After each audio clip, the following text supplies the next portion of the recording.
તમે ભાવળ ગમે ઈ બ્રાહ્મણ વાસો કે ભામા જે પૂન કરતો હોય ને દાનેશ્વર હોય એને બેન વધારે તકલીફ પડે એને જ બિચારાને કેન્સર થાય છે એટલે આ ગોપાલીચરણને ત્રણ કેન્સર જ કહેવાય કામ નો થાય તો શું કહેવાય એને કેન્સર થયું કહેવાય બિચારાને એટલે હું હવે કાંઈ થઈ ન વાગે આખો જો પણ એમ નહીં, હર્ષ સંઘવી કામ તો સારું કરે છે ભાજપનું કામ, એ પણ વરઘોડા કાઢવા આ તે, તો શું કામ નથી થતું? બીજેપી કામ તો કરે છે. પાયલ ગોટીનું હું દિશા થઈ હતી અમરેલીમાં, કેના કામ હતા?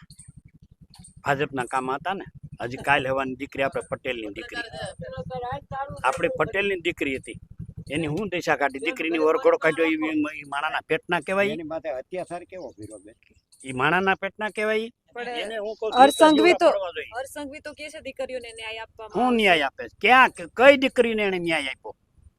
કઈ દીકરીને એને ન્યાય આપ્યો છે? તો હથોડી લાજ લૂંટાઈ છે, કઈ દીકરીને એને લાજ ઢાકી છે? બધું હા વાતું જ કરવાનું તદ્દન ખોટો.